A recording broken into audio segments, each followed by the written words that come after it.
Hi, this is Dr. G, fellowship trained joint replacement surgeon practicing in Pennsylvania.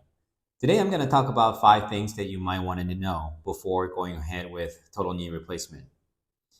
Or do you already have a knee replacement and have some common things that not a lot of people talk about?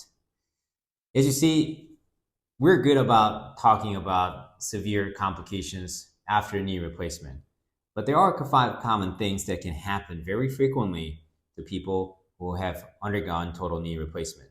Number one, swelling and bruising for the first 4 weeks is very common.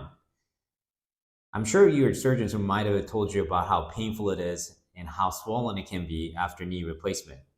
But do you know that the bruising can happen from your thigh all the way down to your toes?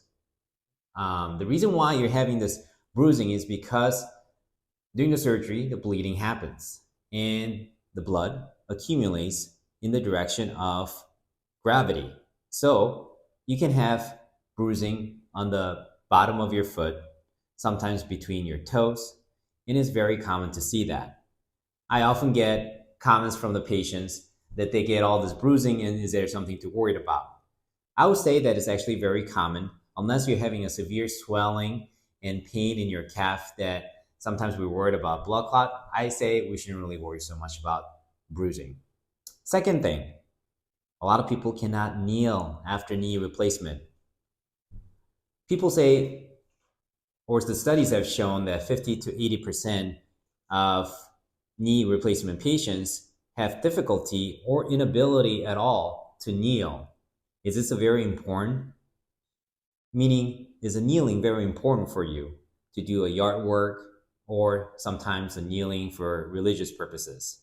Something to consider before going ahead with a surgery.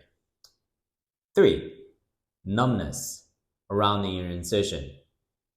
It is very common to have numbness over the scar area, especially outside of the knee. The reason why is that because there's a nerve called infrapatellar branch of saphenous nerve that goes from medial to lateral, meaning from inside to outside. And the incisions that we usually use is a straight vertical incision. And because with this incision, it's bound to either retract it or cut with this branch. So you can have quite numbness. The numbness that can be big in the beginning, they get smaller over time.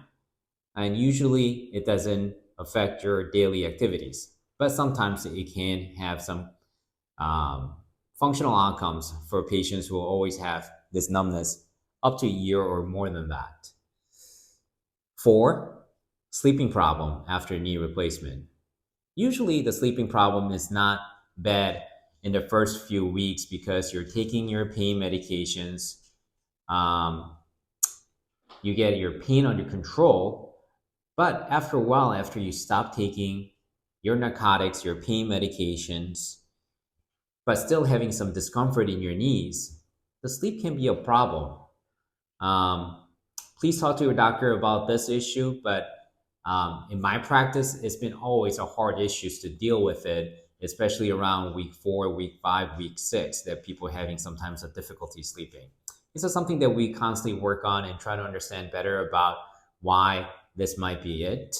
But be assured that at the end of the day, meaning that around 6 months or so, your symptoms are going to improve much more. Finally, I'm sure your surgeons will talk to you about this is a long journey. It takes 1 to 2 years to feel where you want it to be. It's a long process. But did they tell you about your pain? It sometimes is weather related. A lot of my patients will talk about whether it is increased humidity, raining, or cold weather. They have increased discomfort or pain. Sometimes they describe it as burning. There's no study that shows why this might be it and what percentage of patients may have it. Maybe I still don't know about it. Maybe I should have a little deeper dive. But it is very common for my patients to experience that. Usually when they have a better weather, especially, a lot of my patients go to Florida for their winter breaks, their symptoms seem to be better. Is it also possible that raining, damp weather affect your mood? and maybe that can affect your pain perception. Definitely could be, but we just don't know yet. Anyway, those are the 5 common things that people go through that not a lot of people talk about. Stay tuned for other contents on our YouTube. Thank you so much for watching my video. Check out other contents on social platforms, and I'll see you soon. Thank you.